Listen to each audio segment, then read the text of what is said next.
मेरे प्रिय शिक्षार्थियों,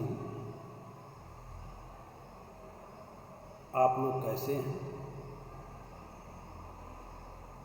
हमारे तरफ से आज की वीडियो में आप लोगों का सादर अभिवादन। जैसा कि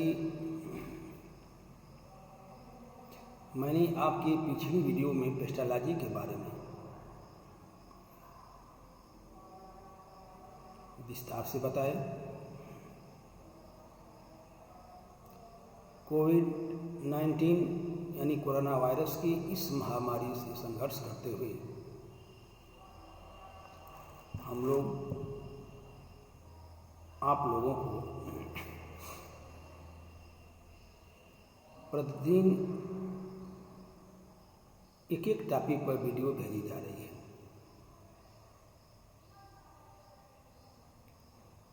लेकिन वीडियो को थोड़ा आप लोग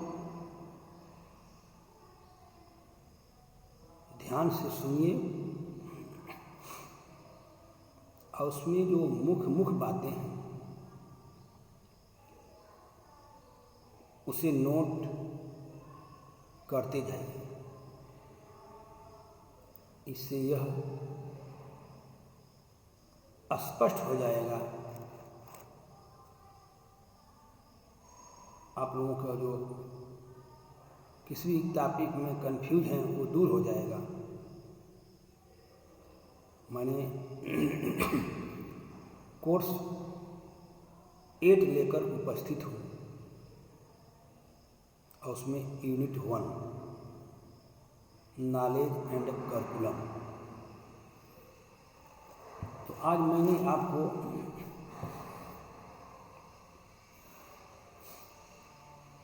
पाठ्यक्रम क्या है उसके बारे में विस्तार से बताऊंगा। जब भी अध्यापक, सरल भाषा में समझ लीजिए, इसके बाद फिर विस्तार से जब भी अध्यापक अपनी कक्षा में क्या पढ़ाए, कितना पढ़ाए तथा कैसे पढ़ाए, 3 बातें उभरकर आप लोगों के समक्ष आती हैं। ठीक, अध्यापक कक्षा में क्या पढ़ाए, कितना पढ़ाए और कैसे पढ़ाए। अगर जब इन बातों को मुझे ज्ञान पूर्ण रूप से हो जाता है तो ऐसे तो अनेक प्रश्न होते हैं जिसका समाधान ढूंढना अति आवश्यक है। कभी भी किसी भी पाठ्यक्रम को शुरू करने के पहले उस पर विस्तार से शिक्षक को अध्ययन करना चाहिए, तब वह पाठ्यक्रम को बच्चों के समक्ष रखे। कि अनेक प्रश्न ऐसे उठते हैं लेकिन जिनका समाधान ढूंढना अति आवश्यक है। ऐसे सभी प्रश्न के उत्तर हमें पाठ्यक्रम जैसे साधन से ही प्राप्त हो जाते हैं। पाठ्यक्रम क्या है? पाठ्यक्रम मेरा एक साधन है और इससे जितने प्रश्न होते हैं और उस प्रश्नों के उत्तर हमें पाठ्यक्रम जैसे साधन से ही प्राप्त हो जाते हैं। बात रह गई कि अगर सभी विषयों के पाठ्यक्रम का निर्माण शिक्षण के उद्देश्यों तथा सामाजिक, सांस्कृतिक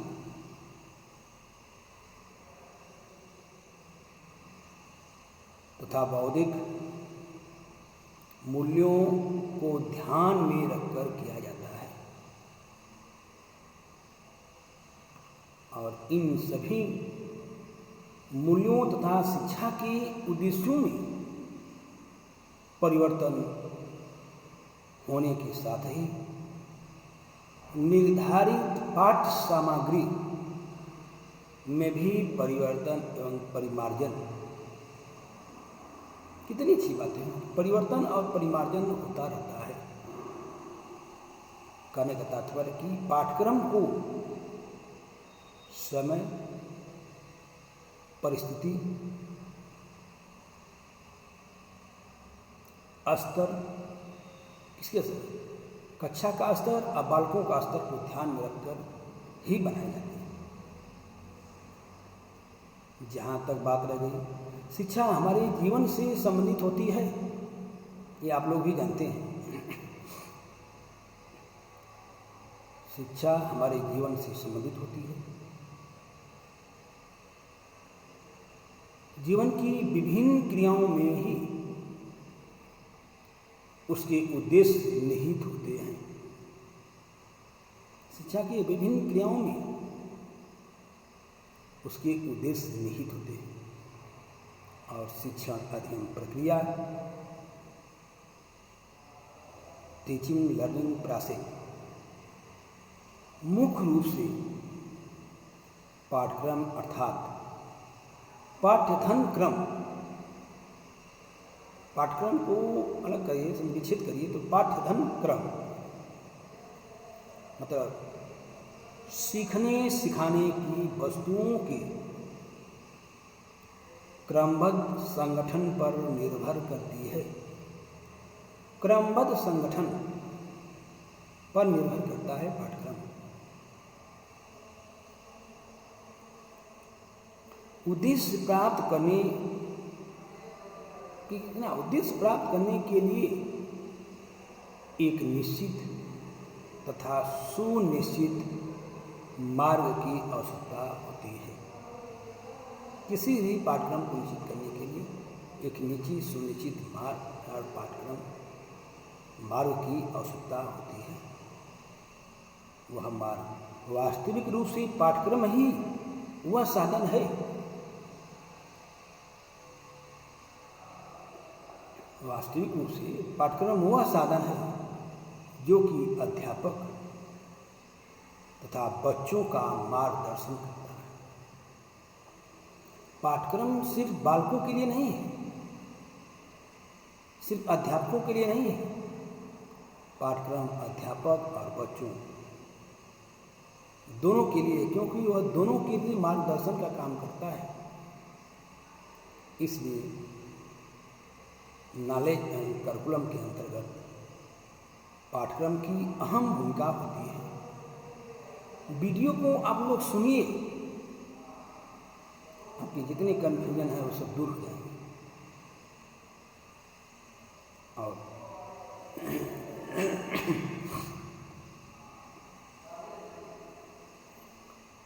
जहाँ तक पाठ्यक्रम की बातें होती हैं, पाठ्यक्रम अंग्रेजी भाषा के,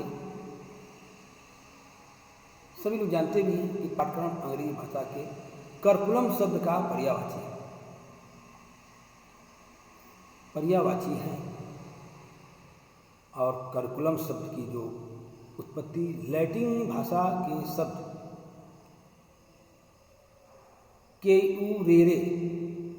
क्यूरेरे से हुई है, जिसका अर्थ है दौड़ का मैदान। दौड़ का मैदान अर्थात शिक्षा के क्षेत्र में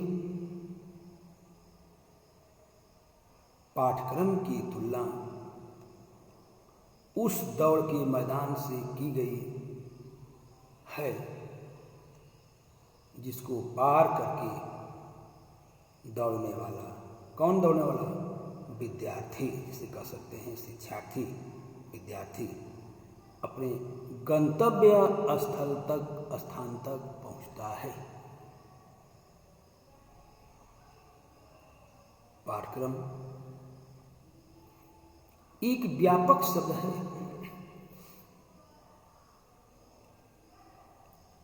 जिसमें पाठ्य विवरण, जिसे कहते हैं सिलेबस,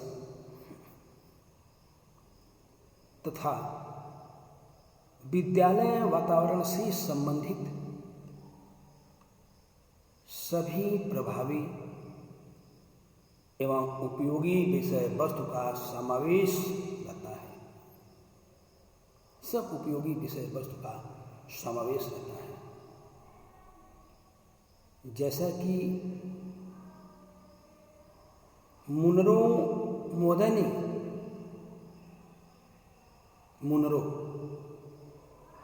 मोदनी भी स्पष्ट किया है कि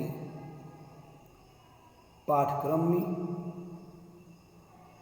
कितनी अच्छी बातें उन्होंने कहा है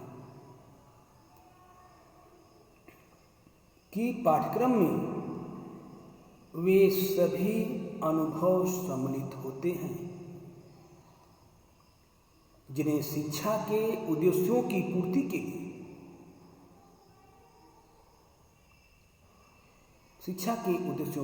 के लिए विद्यालय प्रयोग में लेता है। शिक्षा का उद्देश्य कैसे पूर्ति होगा? पाठ्यक्रम से, तो इसीलिए विद्यालय उसको उपयोग में लेता है। तो मुनरो की परिभाषाओं से ये चीज़ें स्पष्ट है कि पाठ्यक्रम यही है, सिलेबस यही है, करिकुलम यही है। और जब मैंने माध्यमिक शिक्षा आयोग की बात करी, माध्यमिक शिक्षा आयोग जिसे कहते हैं मुदालियर कमीशन, वह 1952-53 में उन्होंने पाठ्यक्रम के अर्थ को स्पष्ट करते हुए लिखा है कि ये बातें स्पष्ट करते हुए इस बात को लिखा है कि जब मैंने पाठ्यक्रम का अर्थ केवल उन सैद्धांतिक विषयों से ही नहीं है, कहा सिर्फ सैद्धांतिक विषयों से ही नहीं है जो विद्यालय में परंपरागत ढंग से पढ़ाए जाते हैं, बल्कि इसमें बच्चों की वे सभी अनुभव निहित होते हैं, बच्चों के सभी अनुभव निहित होते हैं जिन्हें वे विद्यालय, कक्षा कक्ष, प्रयोगशाला, पुस्तकालय, कार्यशाला तथा खेल के मैदान में प्राप्त करते हैं। कितनी अच्छी बात उन्होंने बताई कि खेल के मैदान में उसे प्राप्त करते हैं। पाठ्यक्रम में वे सभी अनुभव भी सम्मिलित होते हैं या सम्मिलित हैं जो बच्चों को अध्यापकों तथा अपने साथियों के औपचारिक एवं पारस्परिक संबंधों से प्राप्त होते हैं, औपचारिक और पारस्परिक संबंध से प्राप्त होते हैं। इस प्रकार विद्यालय का जो संपूर्ण जीवन ही पाठ्यक्रम बन जाता है। कितनी अच्छी बात है कि विद्यालय का संपूर्ण जीवन ही पाठ्यक्रम बन जाता है, जिससे बच्चों के व्यक्तित्व की सभी पक्ष प्रभावित हो सकते हैं तथा यह उनके संपूर्ण व्यक्तित्व से संतुलित विकास में सहायक होता है। व्यक्तित्व के संतुलित विकास में सहायक होता है। इसी दौरान पाइन महोदय ने भी अपनी बात रखा और कहा कि पाठ्यक्रम की जब बातें आती हैं तो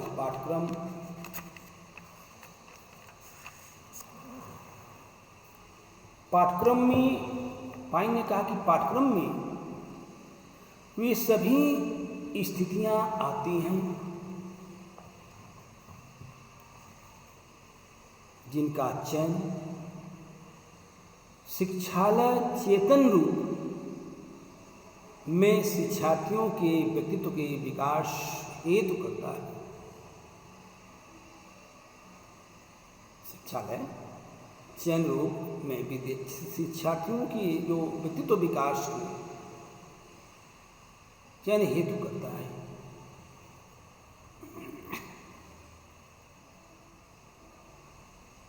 अतः हम कह भी सकते हैं कि शिक्षा के उद्देश्यों को प्राप्त करने के लिए विद्यालय के अंदर या बाहर जो कुछ भी क्रियाएं की जाती हैं वे सभी पाठ्यक्रम में सम्मिलित होती हैं। कितनी अच्छी बात है पाएंगे वो जो भी क्रियाएं की जाती हैं विद्यालय के अंदर वह पाठ्यक्रम के अंतर्गत ही निहित होती हैं। अब पाठ्यक्रम एक वह साधन है जिसके द्वारा छात्रों की व्यवहार और ज्ञान कौशल आदि में वांछनीय परिवर्तन करके शिक्षा के उद्देश्यों को प्राप्त करने के प्रयास किए जाते हैं। शिक्षा के उद्देश्यों को प्राप्त करने के प्रयास किए जाते हैं। जब पाठ्यक्रम को मैंने विस्तार से बता चुका है, इसके कुछ डिफाइन भी हैं, परिभाषाएं भी हैं, जिसको मैं आप लोगों के समक्ष बहुत ही सरल परिभाषाएं बताएंगे जो आपको याद भी हो जाएंगी और उसको आप नोट्स भी कर सकते हैं। एक वैज्ञानिक है जिनका नाम है कनिंघन ने पाठ्यक्रम की परिभाषाओं को बहुत अपने शब्दों में बताया है कि वास्तव में पाठ्यक्रम कलाकार, कितनी अच्छी बातें कहा कि पाठ्यक्रम कलाकार कौन है? शिक्षक। पाठ्यक्रम कलाकार यानी शिक्षक के हाथ में वह साधन है जिसमें वह अपनी चित्रशाला कौन है? विद्यालय। अपनी चित्रशाला यानी विद्यालय में अपनी सामग्री किसको कहा? छात्र को अपने आदर्श किसको माना? जो उसके उद्देश्य हों, अपने आदर्शों के अनुसार ढालता है। कितनी अच्छी बात। तो आपको कनिंघन की 3 चीज़ें याद करना है बस। पहला अपना रखा शिक्षक, दूसरा विद्यालय, तीसरा छात्र। ये सब क्या मिलाकर किसी उद्देश्य को प्राप्त करते हैं, वही उसका पाठ्यक्रम। कनिंघन की परिभाषा बहुत ही सरल है। एक वैज्ञानिक है जिनका नाम है फ्रोबेल, नाम सुने होंगे, शिक्षा एक दर्शन शास्त्री भी हैं। फ्रोबेल ने अपनी बातें एक सरल रूप में बताया कि वास्तव में पाठ्यक्रम को मानव जाति के, कहा कि पाठ्यक्रम के मानव जाति के समुच्चय ज्ञान मतलब समस्त ज्ञान एवं अनुभव का केंद्र बिंदु समझा जाना चाहिए। मानव जाति की समुच्चय जो ज्ञान है एवं अनुभव है उसके केंद्र बिंदु का वो समझा जाना चाहिए। फ्रोबेल की ये बातें मानव जाति पर उन्होंने बताया पाठ्यक्रम होना चाहिए। और एक वैज्ञानिक है वाल्टर सीके ने अपने शब्दों में पाठ्यक्रम को परिभाषित किया। कहा कि पाठ्यक्रम में वे सभी अनुभव निहित होते हैं जिनको बालक विद्यालय के निर्देशन में प्राप्त करता है। सभी चीज निहित होते हैं जिसको बालक विद्यालय के निर्देशन में प्राप्त करता है, अकेले नहीं। इसमें कक्षा कक्ष की क्रियाएं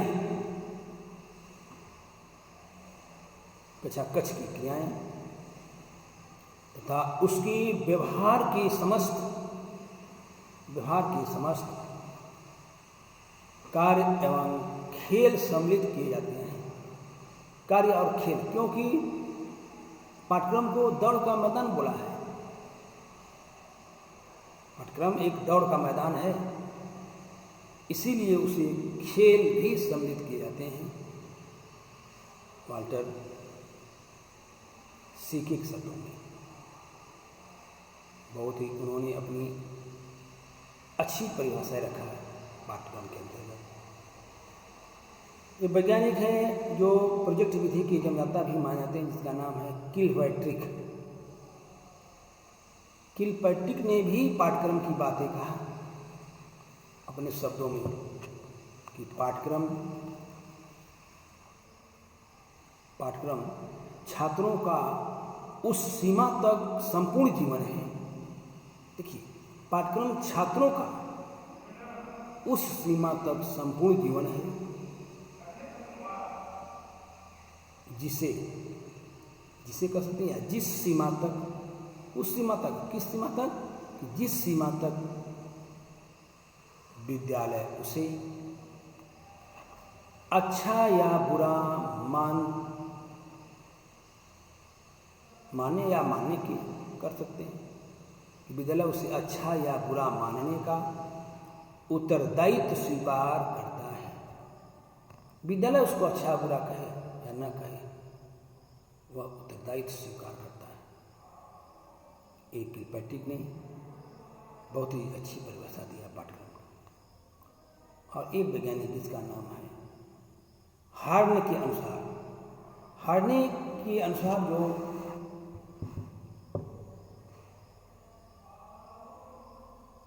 पाठ्यक्रम की जो परिभाषाएं हैं, उन्होंने कहा कि पाठ्यक्रम वह है, नोट कर सकते हैं, पाठ्यक्रम वह है जो छात्रों को पढ़ाया जाता है।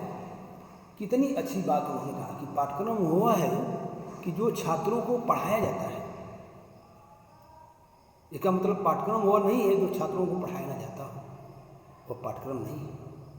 उन्होंने कहा कि पाठ्यक्रम वह है जो छात्रों को पढ़ाया जाता है। इसमें सीखने की कार्यों से अधिक बातें आती हैं। पाठ्यक्रम वह है जो सीखने के कार्यों से अधिक बातें आती हैं। इसके अंतर्गत क्या आता है? जैसे व्यवसाय।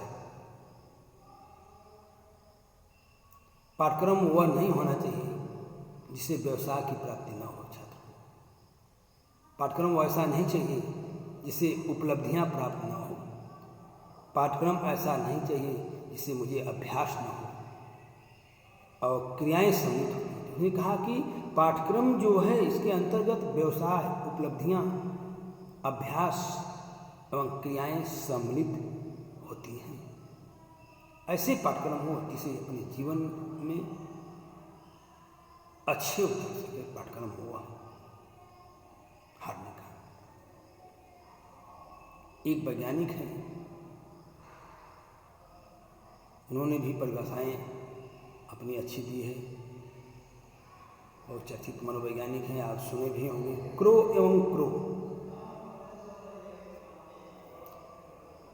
क्रो ने पाठ्यक्रम में सीखने वाले कौन हैं? छात्र। जहां वाले की बात आती है वहां सीखने वाले छात्र। पाठ्यक्रम में सीखने वाले कि वे सभी अनुभव सम्मिलित हैं, मतलब छात्र के सभी अनुभव सम्मिलित हैं जिन्हें वह विद्यालय के अंदर या बाहर प्राप्त करता है। शिक्षा सिर्फ पाठ्यक्रम से ही नहीं, वो विद्यालय के अंदर भी प्राप्त कर सकता है, विद्यालय के बाहर भी प्राप्त कर सकता है, तथा जिन्हें उसके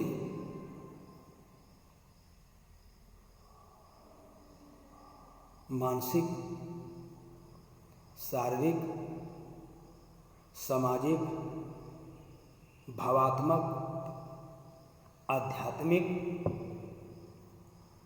एवं नैतिक विकास के लिए बनाए गए कार्यक्रम में शामिल किया गया है। तो इतनी शारीरिक, मानसिक, धार्मिक, आर्थिक सब पाठ्यक्रम में उसको सम्मिलित किया गया है। क्रो ने भी बातें बहुत ही विस्तार से रखा। एक वैज्ञानिक हैं जिनका नाम सान ए मैक स्वेन ने कहा कि वास्तव में जब हम पाठ्यक्रम की बातें करते हैं तो पाठ्यक्रम को विद्यालय द्वारा जो किए गए पर्यावरण के फलस्वरूप ऐसे अनुभवों, वो अनुभव क्या है, जैसे अधिगम, कुशलताओं, आदतों एवं व्यवहारों का योग होता है। अधिगम, कुशलताओं, आदतों और व्यवहारों का योग होता है, जिनको बालक अपना एक अंग बनाता है। बालक उसको अपना अंग बनाता है और वे उसके व्यवहार को नियंत्रित करते हैं कि योग के रूप में परिभाषित किया जा सकता है। और जब मैंने सेलर की बातें करती हूँ, सेलर ने कहा कि वांछित परिणामों को लाने के लिए, अवांछित नहीं, वांछित परिणामों को लाने के लिए विद्यालय में और विद्यालय के बाहर दिए जाने वाले सभी प्रयासों का योग ही पाठ्यक्रम है। इस सभी प्रयासों का योग ही पाठ्यक्रम है, चाहे विद्यालय के अंदर हो चाहे विद्यालय के बाहर हो। इन्होंने अपनी बातें की। और लास्ट एक वैज्ञानिक है जिनका नाम है, आप सुने भी होंगे कि मुनरो, से पहले भी बताए थे। मुनरो ने पाठ्यक्रम की बातें कहा कि मैंने पाठ्यक्रम में वे सभी अनुभव सम्मिलित होते हैं जिन्हें शिक्षा के उद्देश्यों की पूर्ति के लिए विद्यालय में प्रयोग में लाते हैं, उसे विद्यालय प्रयोग में लाते हैं। नहीं तो ऐसे नहीं लाएंगे। शिक्षा के उद्देश्यों की पूर्ति के लिए विद्यालय से प्रयोग में लाता है। उन्होंने पाठ्यक्रम की बात। और जब मैंने उपरोक्त परिभाषाओं को स्पष्ट करते हुए, परिभाषाएं स्पष्ट हैं, तो कह सकते हैं कि पाठ्यक्रम एक ऐसा साधन है जिसके द्वारा अध्यापकों, छात्रों, परीक्षकों और लेखकों को सही मार्ग का प्रदर्शन किया जाता है। सभी के लिए पाठ्यक्रम सही मार्ग का प्रदर्शन करता है। किसी भी पाठ्यक्रम से संबंधित सभी विषय वस्तु तथा अनुभवों को सम्मिलित किया गया है। शिक्षा व्यापक पाठ्यक्रम का एक महत्वपूर्ण अंग है।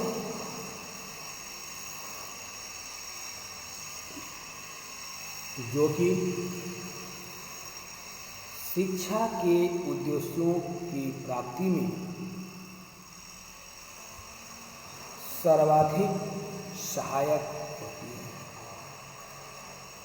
अध्यापक द्वारा छात्रों को कक्षा में सीखने के अनुभव प्रदान किए जाते हैं तथा उनका जो विकास करके शिक्षण उद्देश्यों को प्राप्त करते हैं। अतः सीखने के अनुभवों को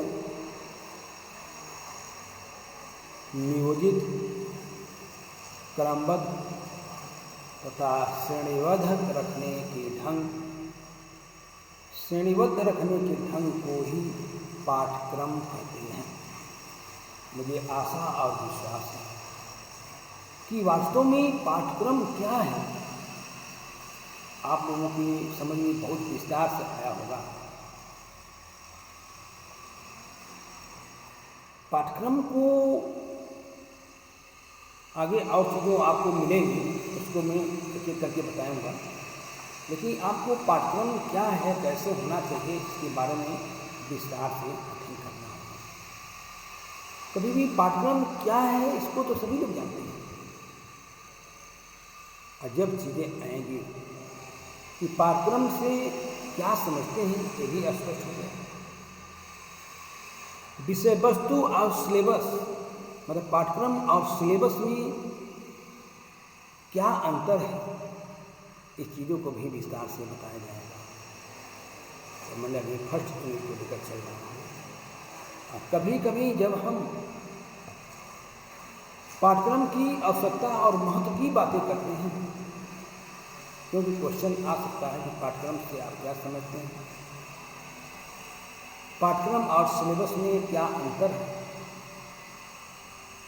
तो दोनों को अलग अलग करने के लिए, अंतर बताने के लिए, पाठ्यक्रम बीएड का क्या है, ये पाठ्यक्रम इसको हम कर सकते हैं, लेकिन मुख्य रूप से अगर लीजिए तो NCERT की जो बुकें हैं वो आपके पाठ्यक्रम के सरकारी बुकें जो हैं वो पाठ्यक्रम के बालकों के पाठ्यक्रम के अधिक होते हैं, और सिलेबस तो बीएड का ही वही सिलेबस। तो कभी भी पाठ्यक्रम और सिलेबस दोनों थोड़ा अलग है, और देखने में तो एक ही लग रहा है कि दूसरे अलग है। जब पाठ्यक्रम की आवश्यकता और महत्व की बातें करते हैं तो पहले पाठ्यक्रम की आवश्यकता और महत्व की जब हम बातें करें थे तो पहला आया कि वास्तव में जो पाठ्यक्रम पुस्तकों के निर्माण में मार्गदर्शन हेतु कार्य करता है। दूसरा है कि उद्देश्य की प्राप्ति हेतु और मूल्यांकन हेतु और शिक्षा की प्रक्रिया को व्यवस्थित करने हेतु पाठ्यक्रम का प्रयोग किया जाता है। जब शिक्षण विधियों के चयन हेतु,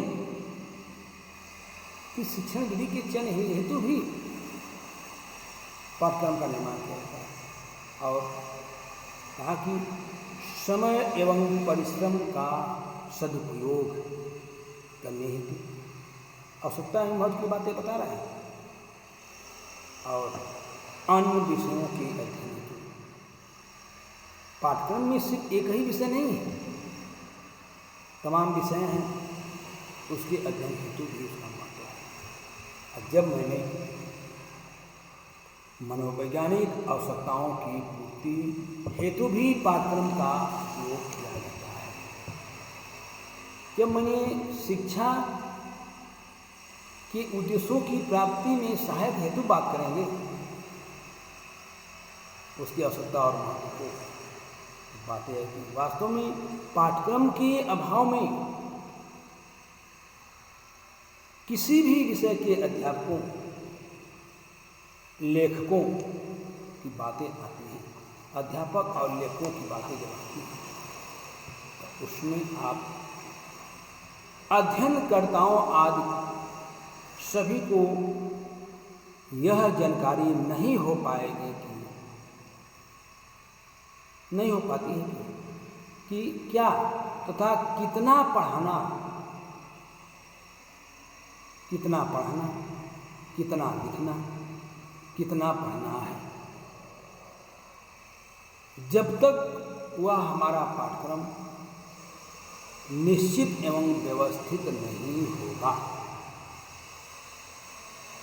तब तक हमें सही मार्गदर्शन नहीं मिल जाएगा, और नहीं मिल पाता है, नहीं मिल पाएगा।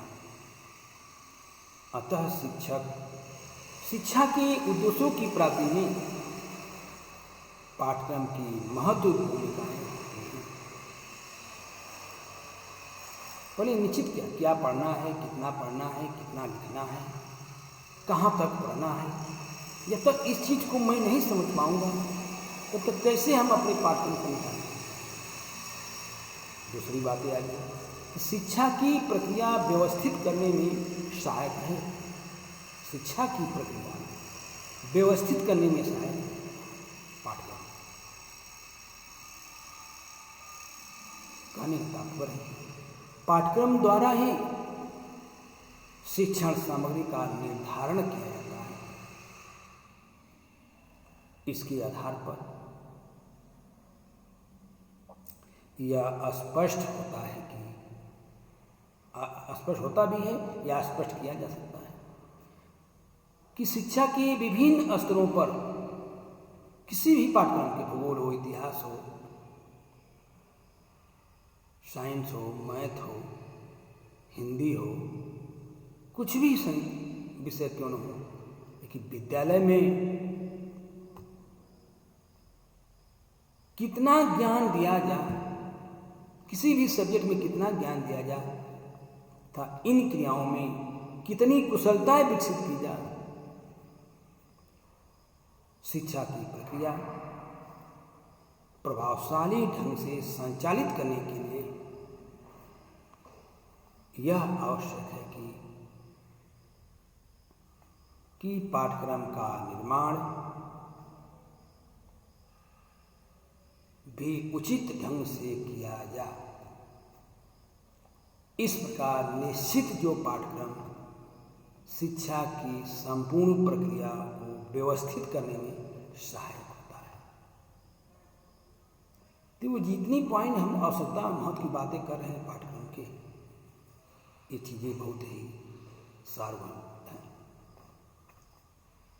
जब मैंने मनोवैज्ञानिक दृष्टि की बात करेंगे, मनोवैज्ञानिक आवश्यकताओं की पूर्ति में सहायक, यही पॉइंट करने के बाद अपनी बातों को मैं विराम लूँगा। नेक्स्ट अगले दिन मनोवैज्ञानिक आवश्यकताओं की पूर्ति में सहायक पाठ्यक्रम कैसे हो सकता है। सभी लोग जानते हैं कि मनुष्य एक प्राणी है कि नहीं, मनुष्य एक प्राणी है जो संयोजन क्रियाओं में रुचि लेता है। वह ऐसे कार्य करना चाहता है कैसा है, जिससे उसकी वर्तमान आवश्यकताओं की पूर्ति हो, भविष्य की नहीं। मनुष्य समाजिक प्राणी है, मनुष्य एक प्राणी है, इसलिए वह वर्तमान की चिंता करता है, भविष्य की नहीं। और आवश्यकताओं की पूर्ति हो तथा भावी आवश्यकताओं की पूर्ति की संभावना उसमें प्रबल होती हो या प्रबल हो, उसके साथ ही छात्रों में क्रमबद्ध, निश्चित तथा रुचिपूर्ण कार्य करने की भावना का विकास होता हो। अतः बच्चों की जो मनोवैज्ञानिक आवश्यकताओं के संदर्भ में भी पाठ्यक्रम की आवश्यकता रहती है। इसीलिए पाठ्यक्रम को उसकी पूर्ति के लिए अनेक चीज़ों की आवश्यकताएं और महत्व होती हैं। पाठ्यक्रम किसी एक चीज़ से नहीं हो सकता, मनोवैज्ञानिक दृष्टि होनी चाहिए। अगला पॉइंट, पाठ्य पुस्तकों की लेखन में मार्गदर्शन करना। अगर पाठ्य पुस्तक के लेखन है, उसमें मार्गदर्शन करने की भी आवश्यकता है। और किसी भी पाठ्यक्रम के निर्धारण तथा निश्चित पाठ्यक्रम विभिन्न लेखकों को पाठ्य पुस्तकों के लेखन में प्रभावी मार्गदर्शन का कार्य करता है। निश्चित पाठ्यक्रम होने के कारण लेखक उसी विषय वस्तु तथा प्रकरणों को स्थान देते हैं जो उस स्तर पर पाठ्यक्रम में सम्मिलित किए जाते हैं, अन्यथा नहीं। इस प्रकार लिखी गई पुस्तक, कितनी अच्छी बात है, लिखी गई पुस्तक अध्यापक तथा छात्रों दोनों के दृष्टिकोण से उपयोगी हो जाती है। अध्यापक और छात्रों दोनों के दृष्टिकोण से उपयोगी हो जाती है तथा शिक्षण अधिगम प्रक्रिया अधिक प्रभावशाली हो जाती है। यही पाठ्यक्रम की आवश्यकताएं और उसका महत्व क्या है, पाठ्यक्रम क्या है, उसकी परिभाषाएँ क्या हैं, उसको मैंने बहुत ही विस्तार से आप लोगों के समक्ष रखी। और नेक्स्ट चीज़ें जो हैं मैं फिर आपको अगली वीडियो में लेकर उपस्थित होऊंगा। और यह वीडियो दे देने का मतलब कि काम समाप्त नहीं, इसको आप देखिए, पढ़िए, अध्ययन करिए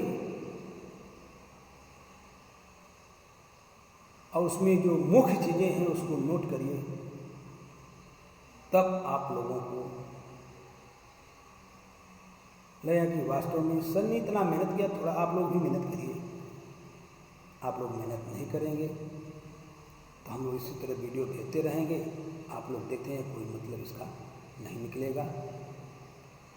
तो इसी के साथ मैं अपनी वाणी को विराम ले रहा हूँ। बहुत बहुत धन्यवाद, बहुत बहुत साधुवाद। भारत माता की जय।